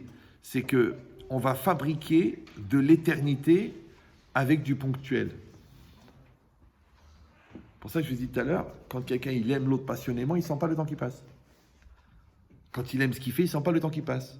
Donc la passion, en vérité, c'est quoi? C'est la capacité à prendre l'énergie de l'âme et la mettre dans une réalité. Donc du coup, l'ordinaire, il devient extraordinaire. Le naturel, il devient surnaturel. Et le surnaturel n'est pas lié au temps. C'est pour ça qu'il y a des Chachamim qui ont parlé il y a 2000 ans, et on dit encore leurs paroles. Et qu'il y a des gens qui t'ont parlé il y a 5 minutes, et tu dis, mais purée, je ne me rappelle plus ce qu'il m'a dit. J'ai honte de demander, il vient de me donner l'adresse. Mais il faut que je mange du poisson, là j'ai plus de mémoire. Tu sais pourquoi? Parce que le gars qui a parlé, c'est un pot d'échappement. Un qui fait du bruit. Mais Rabbi Meir Balanès, quand il a dit cette phrase, elle va rester pour la fin des temps. Jusqu'à la fin des temps, cette phrase, ça s'appelle Dvarim Aromdim Berumo Shel Olam. C'est une longueur d'onde, elle reste. Donc, une conversation des tzadikim, tu viens 2000 ans après, elle est encore là. Pourquoi? Parce qu'elle est véhiculée par une onde. Et cette onde-là, elle est véhiculée par une énergie. Et cette énergie, elle est véhiculée par l'âme. Et la neshama, elle est infinie. Donc en vérité, la question, c'est comment est-ce qu'on va fabriquer de l'éternité avec du temporel. C'est pour ça que Shabbat, ouais, c'est du temporel. Vous savez qu'il n'y a pas plus temporel que le Shabbat, puisque Shabbat en lui-même, c'est un temps. Ça démarre à 17h44, ça sort à 18h55. Un exemple, ouais. Donc tu dis, mais il n'y a que du temps. Donc qu'est-ce que ça veut dire Vaïvarech et Shabbat, Vaïkadesh Oto? Comment Hachem il a sanctifié le temps? Voilà, ça, ce meuble, je le sanctifie. Je dis, allez, ça, c'est pour la synagogue. Il devient Kadosh. Je prends un agneau, je dis, ça, c'est pour le Beth Amikdash, un korban, il devient Kadosh. Une femme, je dis, arrête mes coups d'échette. Je lui donne une Kedusha. Mais comment je vais rendre Kadosh le temps? Et nous, on fait le Kiddush, non? Kiddush, c'est quoi? C'est Kiddush Azman. Et quand on est chômeur le Shabbat, on rend le Shabbat Kadosh. Ouais. Alors, comment tu peux m'expliquer que le Shabbat, qui est Me'en Olam Haba, qui est un avant-goût du monde futur, et que le monde futur, il est infini dans le temps, comment on peut faire l'apprentissage de l'infini dans le temps grâce à quelque chose qui est fini dans le temps qui s'appelle le Shabbat? D'ailleurs, celui qui n'est pas Shomer Shabbat, il n'a pas Halek Olam Haba. Ce n'est pas une punition, hein.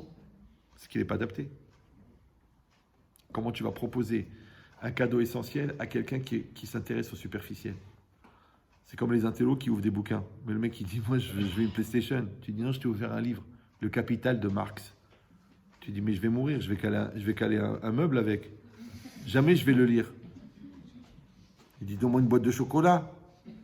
Donc le mec qui aime le chocolat, la boîte de chocolat, il ne s'intéresse pas à l'intellect. Et toi, tu lui offres l'existentialisme de Sartre, ou tu lui offres la pensée de Rabbi Shimon Bar Yochai, mais le mec, ça n'intéresse pas. Pourquoi? Parce qu'il n'est pas adapté. Alors si déjà, et c'est un calvahamor, si déjà un livre qui n'est pas adapté, tu ne peux pas l'accepter, alors un cadeau éternel, comment tu vas le recevoir si tu n'es pas adapté? Alors c'est ça le vice. Le vice, c'est qu'Hachem, il nous a mis dans un monde matériel pour qu'on fabrique du spirituel. Il nous a mis dans un monde temporel pour qu'on fabrique de l'intemporel. Maintenant, il faut qu'on devienne intemporel et immatériel en pratiquant la recherche de l'immatérialité et de l'intemporalité dans un monde qui est temporel et matériel. Ça s'appelle en français sublimer la matière. Comment ça s'appelle en hébreu? Rester calme. Ah ben c'est pour ça qu'ils ont choisi une autre religion, beaucoup plus simple, mais qui a priori ne vaut pas un clou. D'accord? Donc ça veut dire quoi? Ça veut dire que ça demande de l'étude de la Torah, ça demande des efforts, ça demande des sacrifices. Maintenant, chacun à son niveau. Vous savez, il y a des femmes qui ne savaient même pas lire, mais tous les matins, elles ouvraient la fenêtre, elles priaient Dieu, et leurs enfants qui étaient des Rosh Yeshiva, et qui ont étudié le sujet de la prière, et la halakha de la prière, et le Nefesh HaChaim de la prière, et le Zohar de la prière, ils ont dit, Alvaï qu'on arrive au niveau de la prière de notre mère, qui ne savait pas lire. Vous avez compris ou non? C'est ça la chance. C'est que chacun, selon son approche et selon son niveau de sincérité, il peut arriver à des niveaux incroyables. Même après la mort. Ma mère, elle avait une tante qui était très, très, très religieuse, et qui faisait toujours attention à toutes les mitzvot, mais sa mitzvah principale, c'était le lait et la viande. Elle faisait attention à tout. Mais ça, le lait, la viande, elle était vraiment attachée à ça. Elle est nifteret. Elle a quitté ce monde. Écoutez bien. Une semaine après qu'elle est nifteret, elle vient en rêve à une cousine à elle. Elle lui dit, écoute-moi bien, tu vas aller chez ma belle-fille, ouais, tu vas taper à la porte. En face de la porte, il y a la cuisine. En face, sur la cuisine, il y a l'évier. Et tu vas voir, l'éponge de lait, elle est posée sur l'évier de viande. Va, s'il te plaît, va lui dire que c'est assourd. Dis-lui que sa belle-mère, elle est venue en rêve. C'est-à-dire, même la belle-mère, imagine la malédiction, même après la mort, elle vient. Ouais. Et elle raconte que ça s'est passé comme ça. Elle a été chez la belle-fille, elle a tapé à la porte, elle lui a dit pousse-toi, elle a vu l'éponge. Elle a dit écoute-moi bien, il y a l'éponge là, c'est ta belle-mère qui est venue en rêve me dire. L'autre elle s'est mise à trembler. Maintenant, si vous allez dire ça un peu tiré par les cheveux, comme dirait un chauve, non. Parce que le Sdechemed, c'est un très grand posek halacha, un peu comme le Kafahaim, un peu le même genre. Il rapporte là-bas que quelqu'un qui était très attaché à une mitzvah de son vivant, après sa mort, il devient comme Mémouné, comme un ange nommé pour cette mitzvah-là. Vous suivez ou non? Par exemple, quelqu'un qui fait rater jamais la prière, lui, il va être un ange qui va aller dans la tête des gens, leur dire lève-toi, c'est la prière. Vous me suivez ou non? Celui-là, il va rappeler lors du Kriyat Shema. Pourquoi tu penses au Kriyat Shema maintenant? Ouais, tu arrives en Israël, là-bas c'est 8h20 le Kriyat Shema, ici c'est 10h15. Tu atterris en Israël, tu es à Lou, tu sais pas comment faire, après tu dis la valise, la truc et tout ça, d'un seul coup ça te sonne. Oh, Shema. Tu vois 8h19. Tu demandes à un Hassid, il te dit c'est 8h20. Waouh, Shema. Pourquoi tu as pensé au Shema? Il y a un ange qui est venu te préparer. Mais des fois, c'est pas un ange, c'est une Neshama que toute sa vie, elle a pensé au Shema. Ça veut dire que la personne qui était attachée à une mitzvah, de tout son cœur, après sa mort, elle est encore dans cette mitzvah. Maintenant, réfléchis que le gars de son vivant, déjà, il n'est pas sensible à la mitzvah. Ça veut dire qu'il est déjà mort. Par exemple, il y a des gens qui se réveillent toujours 5 minutes après la fin du Zman Tfila. C'est à 7h15, il se réveille à 7h20. C'est à midi et quart, il se réveille à midi 20. Mais il se réveille toujours après que c'est fini. Ça veut dire, on ne veut pas de leur prière. Il faut que tu fasses tes chouvas, que tu pries Hachem, tu pleures ta race et ta mère, pour qu'Hachem il te redonne ce mérite que tu peux faire la prière. Alors que toi, tu dis, non mais moi je ne suis pas religieux, tout ça c'est des bêtises, c'est des inventions des rabbins. Tu n'as pas compris. Ce n'est pas toi qui rejettes la religion, c'est la religion qui te rejette. Parce que quand la Touma elle rentre, la Torah elle sort. Quand l'impureté elle rentre là, donc toi tu dis, moi je fais d'Averot mais je garde mon libre arbitre. 50-50 c'est la bar mitzvah. Si tu fais plus d'Averot, tu peux arriver à 80-20. 80% d'Avera, 20% de mitzvah. Maintenant quand tu as 80% d'impulsion d'Avera, c'est plus dur de faire une mitzvah. Maintenant, au contraire, le tzaddik il fait beaucoup de mitzvot. Donc il a 80% de tendance mitzvah. Donc même quand il fait faire une Avera, il a du mal. Parce que comme il a une tendance 80% mitzvah, même l'Avera, il n'arrive pas à la faire. Il va pour la fille, elle tourne, elle se barre, le truc, le bus, il s'en va, la pomme, elle tombe, il voulait la voler. Il veut faire l'Avera, il ne peut pas. Parce qu'il a sa tendance, elle est 80% mitzvah. Maintenant, c'est ça la mitzvah. La mitzvah, c'est de renoncer à son libre arbitre. C'est pour ça que c'est marqué Natati lefanecha et tachaim vetamavet. J'ai mis devant toi la vie et la mort et Tu choisiras. c'est les femmes qui répondent. La chouma pour les hommes. Faites attention, ça fait pousser la barbe. D'accord? Ou bacharta bachaim. Ouais. Et tu choisiras la vie. Mais dans les commentaires, ils posent la question, ils demandent quand la Torah dit tu choisiras la vie, c'est une mitzvah ou c'est un conseil de Dieu?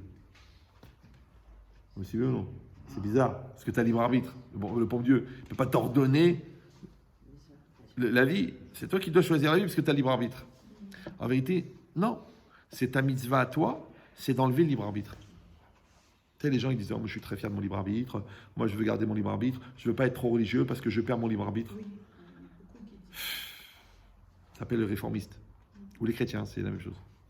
Mais en vérité, écoutez bien, même le plus grand des tzaddik, il a du etc. Donc le libre arbitre, tu l'auras toujours. Le problème, c'est la proportionnelle. Vous suivez ou non? Donc le plus grand des tzaddik, il peut faire des avérotes. Le plus grand des rachats, il peut faire des mitzvot. Le problème, c'est la tendance. Donc l'autre, il aura beaucoup de mal à faire une mitzvah, il va crever la mort pour faire une mitzvah, et l'autre, il va crever la mort pour faire une avéra, parce qu'il a choisi la tendance. Donc c'est pareil. Maintenant, qui c'est qui n'a pas une mauvaise pensée, une pensée de Touma ou quoi? Même les tzadikim, ils ont des pensées de Touma. Mais la différence, c'est qu'un, il est obsédé sexuel, pervers, il passe sa journée sur des sites dégueulasses. Et l'autre, de temps en temps, tous les 8 ans, ça lui passe une image dégueulasse. Et si vous allez dire Chazvé Shalom, ça n'arrive pas. Mais c'est une halakha dans le Shulchan Aruch. Il y a une halakha dans le Shulchan Aruch. Rabbi Yosef Karo, qui était très très religieux, il aurait pu vivre à Villeneuve, ouais. C'est marqué, si quelqu'un, pendant la Hamida, il a une pensée obscène, hein, c'est pas qu'il a pensé au football ou là. Ouais. Si il a une pensée obscène, il doit s'arrêter dans la Hamida, il doit penser Lev Tahor Barali Elokim Veruach Nachon Chadesh Bekirbi 7 fois, et après, quand il n'a plus la pensée, il continue la Hamida. C'est que Rabbi Yosef Karo, il écrit une halakha. S'il écrit une halakha, c'est que c'est une réalité. Si c'est une réalité, c'est aussi une réalité pour lui. Et c'est normal, pourquoi? Parce que quelqu'un qui veut sanctifier sa tête, l'Yetzara, il lui envoie la Touma dans la tête. Celui qui veut sanctifier ses mains, il lui envoie l'épreuve dans les mains. Celui qui veut sanctifier ses pieds, il lui envoie l'épreuve dans les pieds. Vous suivez? Celui qui veut sanctifier sa bouche, hop, il lui envoie l'Yetzara dans la bouche. Celui qui sanctifie ses yeux, il lui envoie l'Yetzara dans les yeux. C'est normal, parce que l'Yetzara, il va toujours avec... Parce que la seule manière d'atteindre une valeur, c'est justement de lutter contre ce qui t'empêche de l'atteindre. C'est marqué vélo tatoru achre levavchem. D'accord. Après ukshartem vasitem otam. Ça veut dire que la kedusha, elle vient de la lutte contre la touma. Donc ça veut dire qu'il faut de la matérialité pour fabriquer de la spiritualité. Maintenant, ce qui est intéressant, c'est que encore une fois la matérialité. Moi j'ai fini. Ça fait longtemps. Je sais pas pourquoi vous énervez. Donc que la matérialité, elle est temporelle. La spiritualité, elle est intemporelle.